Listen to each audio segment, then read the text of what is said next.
Sean Casey will not return as Yankees hitting coach in 2024. Now what? You are Locked On Yankees, your daily New York Yankees podcast. Part of the Locked On Podcast Network, your team every day. Welcome to Locked On Yankees, which is part of the Locked On Podcast Network, your team every day. Thank you for making us your first listen every day. I'm Stacey Gotsoulias, and with me, as always, is my producer, Steve Granado. Steve, what's going on?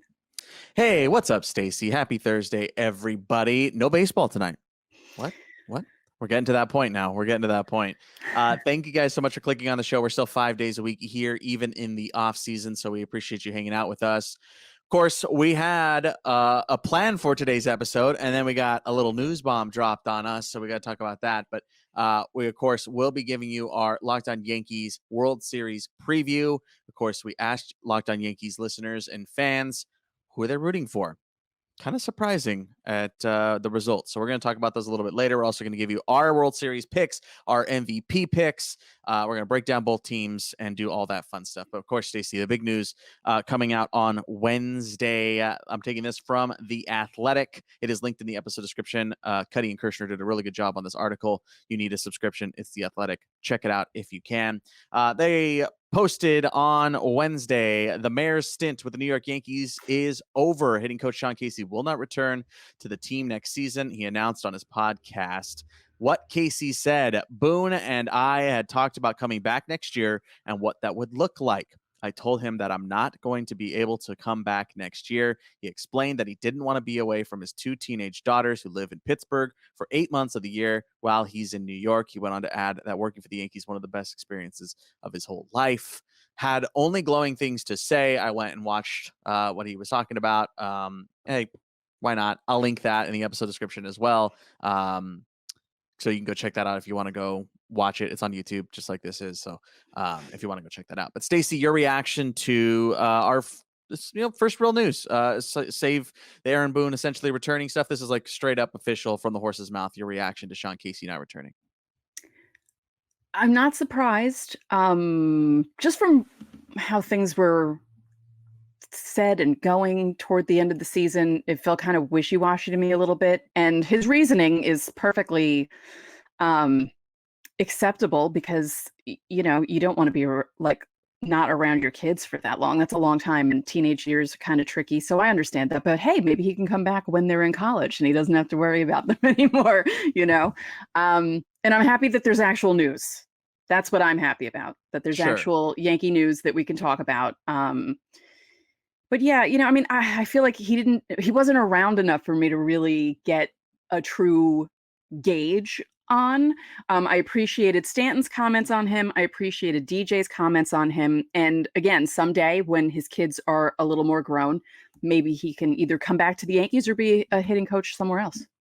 Yeah, he didn't rule that out. He went again. I'll leave it linked. He talked about that potential future for him, possibly wanting to coach, whether in a hitting coach role or as a manager, that type of thing. I'm not like surprised or shocked or anything like that. I was a little like, oh, whoa, oh, okay. That was kind of my reaction when I saw it on Wednesday morning my time. So it was just kind of like, all right. Again, that Cuddy and Kirshner article, which again is linked, really went in pretty in depth and kind of revealed a few more things about the situation surrounding Sean Casey's tenure. Of course, they talked numbers and all that stuff. And yes, they were slightly worse and, yeah. But one thing that was kind of interesting in there was that the front office and all of the minor leagues were still preaching Dillon Lawson's philosophy throughout the minors, but it was obviously now changed at the majors. Mm-hmm. So Dillon Lawson's philosophy, the philosophy that's been put in place throughout the entire Yankees organization, was hitting the ball hard, pulling the ball, and getting the ball in the air. Layman's, right? Those are the things, the pillars of Dillon Lawson's philosophy. Really easy to say, by the way. Sean Casey, on the other hand, had stressed, among other things, pushing the ball to right center and working deeper counts.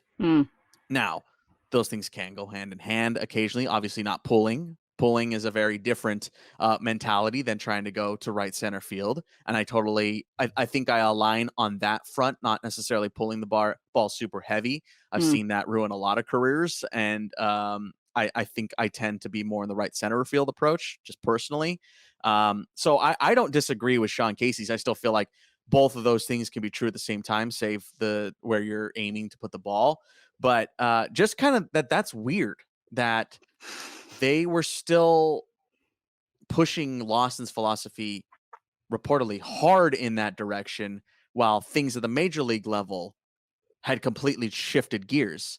And I get, maybe you're not letting Sean Casey dictate what's going on in Tampa. I get that. But I don't know. I found that a little odd, especially when it came to Oswald Peraza had been called up, and to Everson Pereira and Austin Wells, who had been playing with a different style. And by the time they get to the majors, now they completely change that style. That felt a little strange. Yeah, that is actually kind of strange. But see, now, what does that mean? What would that mean for next year? That's what we wanted to get into here today, too. Yeah, is it's hard for us to be like, who's going to be the coach? Right? That's what everybody wants to know right now. And you're not going to find an answer, because I think this is going to go a little bit deeper. Because do they want to find someone who aligns with Dillon Lawson's mentality and continue that? Right. Or do they want to shift gears? And that's something we don't know about the Yankees just yet. Again, I feel like it's not black and white in this regard. If you're trying to pick between the two, there are good things and bad things about Dillon Lawson's strategy. There are good things and bad things about Sean Casey's strategy. You have to play the strengths of your organization. You have to play the strengths of how the players feel. Obviously, the players really liked Sean Casey from everything that we heard. But I'm very curious in what direction the Yankees ultimately end up taking here. Yeah, because the whole thing about the majors being completely different than the rest of the minors, and those kids, if they come up to the majors, if it's still different, it's just changing your whole philosophy when you're really still learning how to be a player. Because, you're still learning how to do things when you're in the minors. And if you come up to the majors and things are completely different, it could kind of mess with you a little bit there. So I'm really curious about how that's going to carry over into next year, all levels, just to see what they do, because it would be kind of weird if they continued with his philosophy when he's not there, right? Yeah. Not that the team is obviously built in a certain way. The roster is built in a certain way, especially if you're thinking, okay, the left-handed stuff, right? Obviously, you want them to hit the ball in the air, hard, and poolside. Duh. That's what the stadium and what your roster in theory is supposed to be built for. I get that side. Yeah. But I don't know, Stace. Again, I feel like there's a happy medium here. I don't think you have to completely shift gears to where drop everything Dillon Lawson ever said. It's crap now. Like that, I don't think is fair. Right. Because there are good things that come out of that. Look at the quick ascension of guys like Anthony Volpe and Jason Dominguez, how fast they got there. And, with these mentalities throughout their minor league careers, putting these mentalities into place. They clearly work to get them there. It's finding success at the major league level after that fact has been the problem, right? So finding somebody to do that, to find that happy medium, and also get the respect of the players like Sean Casey rapidly did. Let's be fair. Rapidly did. It was really quick. It's not an easy find here. This isn't something that is you just haphazardly, all right, now we go sign Reggie Jackson because he's mad at us in the media. You don't just do that. You have to find the right fit, especially considering how bad the offense was in 2023. You have to find someone that has that respect and has the right mentality and is going to jive with everybody in the coaching staff, in the locker room, and with the players. Yeah. Especially given the players who were on the Yankees who were struggling. Again, I mentioned DJ, I mentioned Stanton, and the glowing words for Sean Casey were really nice and really quick after he joined the team, and the things that they were telling him to do. And, Stanton, I know, was still having issues, but, DJ was looking a lot better in the second half of the year. Big time change for DJ LeMahieu. So I'm curious. I don't think this isn't going to move as fast as when Dillon Lawson was fired and Sean Casey was hired. Oh, right. A, because they don't have to. Right. I know. It's the offseason. They have plenty of time to find the right person. But B, I think they are going to have to want to do this right. You got to do this right. This was the biggest sticking point, save injuries, for 2023. You have to turn this offense around. So you got to find the right person to do that. And that should be taken with serious care and with serious time. They should not rush this decision. I agree, and I hope they don't. I don't think they will. I think with everything that's happening with the audit and everything else, and yeah, I think they will take their time to do this, and it's going to be interesting to see who the candidates are and who eventually gets hired. We will see in the coming months. Again, I think it's going to take a little bit more time. I don't think it's going to be a quick fix here. And again, there's really no need for that to happen. Let us know how you're feeling about Sean Casey being out. Are you surprised? Were you surprised when you got the news? Of course, Locked On Yankees insiders got the news as soon as we saw it, got it sent directly to their phones via text message. You can text us via the Locked On Yankees Insiders Club. It's in the episode description. There's a 14-day free trial there. You get Fan Mail Friday priority, which of course tomorrow is our Fan Mail Friday episode. So you can send us your questions now on YouTube. Reply to the pinned comment. It is your last time this week to try and get in for this week's episode. All right. As promised throughout the week, World Series about to start Friday night. So we have our full breakdown and our predictions for the winner coming up next.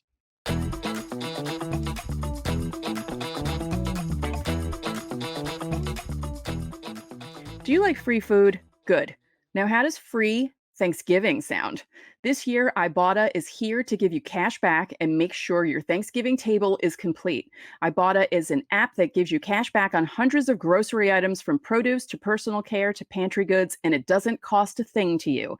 Starting November 1st, for the fourth year in a row, Ibotta is giving 100% cash back on your Thanksgiving feast. Just add the offers in the app to redeem for everything you need to make your Thanksgiving feast complete. All you have to do is shop at your favorite retailers and upload your receipt. Of course, you can also earn cash back on hundreds of online brands and retailers too when you start with Ibotta, including Lowe's, Macy's, Sephora, Best Buy, and more. Download the Ibotta app and use code MLB to get 100% cash back on your Thanksgiving dinner starting November 1st. Just go to the App Store or Google Play Store and download the free Ibotta app and use code MLB. That's IBOTTA in the Google Play or App Store and use code MLB.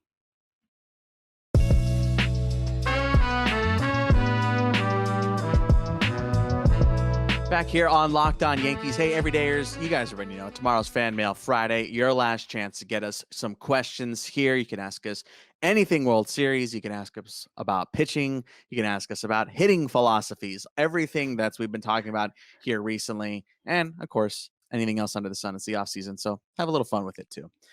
If you're on the YouTube side, you can reply to the pinned comment down below. That's coming up tomorrow, so hit subscribe. Stacey, we asked our viewers who they're rooting for. We have our World Series matchup, DBacks Rangers, just like everybody drew up back in spring training.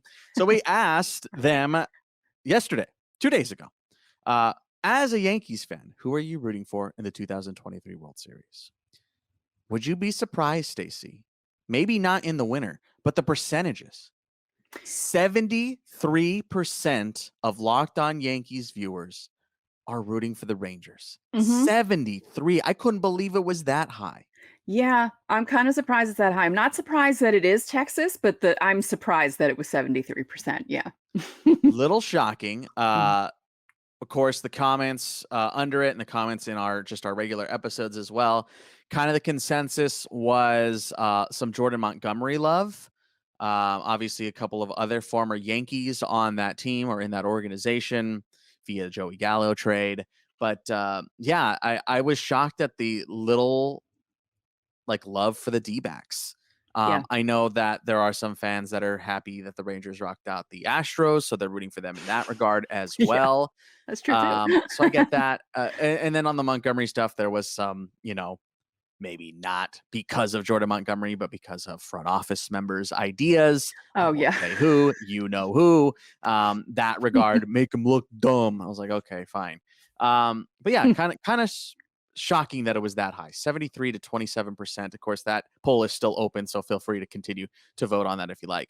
But Stacey, what are some of your thoughts here? Just zoom out a little bit heading into this World Series matchup starting Friday night? You joked at how no one dreamed of this matchup at the beginning of the season, but I don't think anyone dreamed of this matchup at the beginning of the playoffs. And we always love this kind of a matchup where it's two teams that people necessarily or not necessarily were thinking would get even past the first round. And here they are in the World Series. And this is my favorite thing about baseball. And as you said on the show yesterday, this is a baseball fans World Series. Like if you're really into baseball, this is the kind of World Series you want to watch. And I'm just excited. I think it's going to be really good. I think it goes at least 6. I think it's going to be another one of those like longer series and just punching back and forth. And I feel like, it's not going to be a cakewalk for either one of these teams. I think it's going to be a lot of fun. After we finished recording Wednesday's episode, I was talking to my girlfriend about the World Series matchup, and I was just kind of like, I feel like this is one of those series that can be a 7-game thriller, or someone sweeps in 4 and it's like the Rockies getting swept. Like it feels like there's no in between here. Like that's what's crazy is this series has 2 teams that are flawed and kind of in literal sense, but in the figurative sense, wild cards here that you're just like, you don't really know what team you're going to get on any given night. And I feel like that just kind of creates, to use the DBacks mantra, some chaos here. Like it's going to be a little bit of chaos in this series, which again, like, you reiterated, this is a baseball fans World Series. We wanted to break down both teams here today. I wanted to start with the Texas Rangers. Stacey, we've been following the Rangers all season. Obviously, I follow them super closely here on the West Coast, given they're in the division that I'm very nearest to in the AL West. So it's still, and we saw it on display in the ALCS, which Texas Rangers show up. And that has been their Achilles heel and their, the good side of them all season, all year, is which team shows up. And I feel like that's, again, part of the chaos of this whole thing is you really like the Rangers more so than the D-backs. The D-backs have shown us who they are all postseason, but the Rangers, I'm like, I don't know who you are, man. I don't know who you are. Yeah, especially that ALCS, neither team winning at home. And just the Rangers were so hot and cold. And yes, they led the division most of the way, but then they kind of really fell apart toward the end there and got the wild card. I feel like they're one of those teams I feel like they're similar to the Phillies, where in some cases it's either all or nothing with them. I don't know what's going to happen in this series though with them. I feel like both teams are they're on like a roll, and I feel like I don't think anyone's going to sweep, and I certainly don't think the Rangers are. I think the Diamondbacks are going to give them trouble. But the thing that worries me about the Rangers is the thing that everyone worries about with the Rangers. Their bullpen. Yeah, their bullpen is not great. Just straight up, it's not great. They don't have a legitimate lockdown closer. And in the World Series, man, that is a very, very tough thing to try and win a 7-game set without. Right. They obviously just pulled that off in the wild card or in the CS, but it's different. It's different in the World Series, man. It is just different. They obviously have some high-end starting pitching. Jordan Montgomery has emerged as a legitimate number 1 right now, even though he's not pitching in the 1 sometimes. Nate Eovaldi's had a really, really good postseason as well. And just the power that they possess is insane on the batting side of things. Like Adolis Garcia is a man on a different planet right now. Yeah. And obviously the top to bottom of that order, there's no weaknesses really when you're looking at it, especially if you have guys factoring in like Jonah Heim stepping up, like, and having a big series like Semien, Seager. Like it just doesn't get easier for opposing pitchers. And I think that they obviously have the upside when it comes to 1 through 9 over the D-backs. Yeah. And I think it's interesting because coming into this season, or especially during this past off season, they go after DeGrom, like they put themselves in this position where people are like, oh, they're really trying to go for it. And then by the end of April, DeGrom's gone and you're thinking, and something's happened. Evaldi stepped up big time in DeGrom's absence. And then they go after Jordan Montgomery and you're thinking, okay, that's a cool addition. He should be fine. The Max Scherzer thing, he has some trouble. Jordan Montgomery, just amazing what he's done for that team. And they're in the place where they should have been if the season had worked out the way they thought it would with DeGrom. Like, this was their goal, Yes. and they made it. And that's kind of amazing. I know they made it as a wild card, but they made it. They're here. They're in the World Series. And that's pretty cool. Oh, I really like that. That's a great little, right there. That should have been DeGrom, but Montgomery stepped up in that massive, massive spot. That's the Rangers. We got to talk about the Diamondbacks, tell you about their weaknesses, their strengths, and of course, give you our predictions, little bold predictions a little bit later on, bring it back to the regular season. Some predictions for World Series winner and MVP. That's next.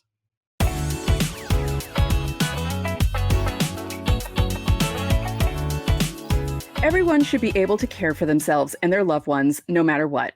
That's why our new sponsor, Jace Medical, offers the Jace Case. The Jace Case is a personalized emergency medication kit that contains 5 essential antibiotics that treat most common and deadly bacterial infections. And now Jace Medical now offers customization for your Jace Case with dozens of add-on medications.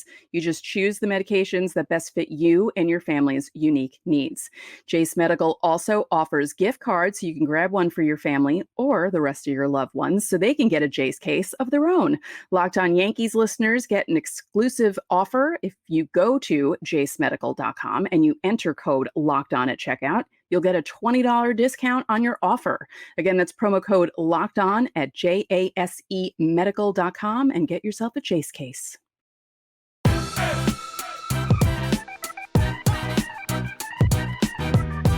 Back here on Locked On Yankees, our final segment here on this Thursday edition of the show. Stacey, I want to talk about the Arizona Diamondbacks now. The DBacks, I don't know how you're feeling about it. I know a little bit because we've been talking about it here over the last couple of weeks. But like the DBacks, here's what I'll say. The DBacks are so young and naive in their best way possible that they don't know any better. Like they don't know. I mean, they know that they're doing something magical. They know that, but they're just young and naive enough to not know any better that they shouldn't be here right now. Like they're just like they're the perfect storm of act like you've been there before. And they're just like, dude, like I'm going to just go ahead and get in line and or I'm going to walk into the bank and act like I work here and no one's going to say a word because of just my energy. And just, that's what I'm gonna do. That's how I feel like the D-backs just like, don't say anything, bro. Like, don't say anything or we're going to get in trouble. Yeah. Like, don't let them know. Don't let them know we're here. Yeah, exactly. Just don't say anything, bro. Let it be cool. Just be cool. Just be cool. Yeah. The top of their order, Stace, has been on fire. And that's obviously been such a massive point for them in their, like we're talking strengths and weaknesses of this team.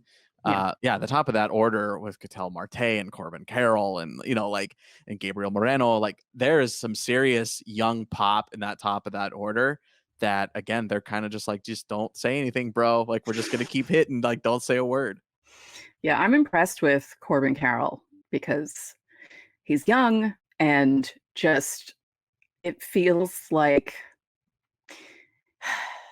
there's the youthfulness, but it also feels like they're veterans also. Like they're just so, like, I like the swagger, but it's not too much. And I like that they just feel, they look so comfortable playing. Because a lot of times younger teams will get into the playoffs and they'll just be overmatched by another team that has a little more experience than they do. And these guys are just rolling over everyone. I mean, look at the teams they've beaten and how they've beaten them. I'm just so impressed with them. And again, I feel like this matchup between the Rangers and the Diamondbacks is going to be, I feel like it's going to be a lot of fun. And I feel like people shouldn't be sleeping on the Diamondbacks. Absolutely do not sleep on them right now. Obviously, their pitching has been outstanding. Brandon Pfaadt has been out of this world in this postseason run. Kevin Ginkel has, like, I feel like Kevin Ginkel right now could pitch every single day for the next 30 days and he wouldn't allow a run. Right. Like he's unreal right now. Like for that not to be your closer feels sacrilegious. But when you have Paul Sewald to come in right behind him, like if you get to the 7th, it's over. And that's what happened to the Phils. It's over. Yeah. It feels very similar to the Yankees dynasty bullpen, because basically once you got to the 7th inning, you didn't really do much against that bullpen, especially when Mo came in the 9th inning. But you had the Stantons and the Nelsons and the Ramiro Mendozas and like guys like that. And it's the same kind of thing with this bullpen. It's really amazing to watch and fun. It's kind of bringing back memories. I'm like, I remember when my team had a really good bullpen in the playoffs. It feels like, Stacey, I'm gonna throw it to my Angel fandom here. Mm, It feels very early 2000s Anaheim, where you're going Francisco Rodriguez to Scott Shields to Troy Percival, and you're like, how am I supposed to get a hit? And Yeah. then you're just like, ooh, our Jared Washburn didn't last that long here tonight. We need somebody for the 6th inning. All right, Brendan Donnelly, who also has a 1.2 ERA. You're just like, well, what am I supposed to do? I can't hit any of these guys. Like Kevin Ginkel in Game 7, he came in the biggest spot in the world mhm. and stepped up and made Trey Turner look silly. He got Bryce Harper to fly out, like, and he's just like doop, doop, doop, just cruising along. Yeah. So obviously pitching is of top of mind when it comes to the D-backs. Their weaknesses, however, Stace, we already said it a couple times, they're pretty darn young. And that, even though it's been a big part of why they've gotten there, can also be a big part of why they could fall. Right. How do you perform under that pressure? The main guy, Evan Longoria. Like, But are obviously, they feeling that pressure? Like, I feel like they're not feeling doesn't that look pressure, like it. because they could have but like folded could. when they lost that Game 5, and they just went into Philly and was like, no problem. Yeah, no, I mean, to be fair, yes, I'm right there with you, but it doesn't mean that excuses them from being young. True. Still, they True. still very well could fold under that pressure. Again, the World Series is a different beast, dude. And just the bottom part of that order, I mentioned Evan Longoria. He just has not been hitting. Like, Yeah. he just has not been hitting. So, like, if you can get through the first 4, essentially, Yeah. like, you have a pretty decent shot. If you can limit those first 4 guys, then you're going to be all right when you're facing the Arizona Diamondbacks. It's like you're facing the Yankees, so you'll be fine. Yeah, a little bit. Like, I mean, like Tommy Pham is starting. You know what I mean? Like, no offense to Tommy Pham, but like his numbers for the last few years, it's a miracle he still has a major league job at times. You're just like, man, this guy's betting like 160. This is insane. Obviously, he brings more with the glove. But Stacey, I think it's time. We've been dancing around this whole time. Predictions time. As is customary, I will let you go first. Who is going to win the World Series? The Rangers. I feel like the Rangers are going to win in 6. Wow, Rangers in 6. Yeah. I'm going on the other side, Stace. I was sneaky in on the Desert heading into the postseason. I obviously was more in on the Phils. I was also a little bit more in on the Braves just because of numbers. But I think I'm going to go ahead and ride this Cinderella story the whole way. I'm going to say Diamondbacks in 6. Nice. So we both think it's going to be a long-ish series. It's going to be a long series. Yeah. But I think it goes 6. Stacey, obviously you're picking the Rangers. So who would you have as World Series MVP? I think Jordan Montgomery is going to continue his insane pitching performances, and he's going to win the MVP. Wow. J-Mo, Monty, just to really make everybody in Yankee land very happy. Hey, there are legitimate fans who are legitimately happy. It'll make CC Sabathia very happy. Yeah, a lot of people. It'll make a lot of people very happy. Yeah. I'm gonna say Arizona Diamondbacks second ever World Series MVP to go along with the historic Luis Gonzalez will be Corbin Carroll. Yeah. I think there's no way Corbin Carroll doesn't show up here in this series. I think Corbin Carroll's the cool cucumber, the other side of the pillow, and he's going to step up and he's going to show up. And he has been the secret leader of this team, and I think he's going to ride it all the way to the promised land. Yeah.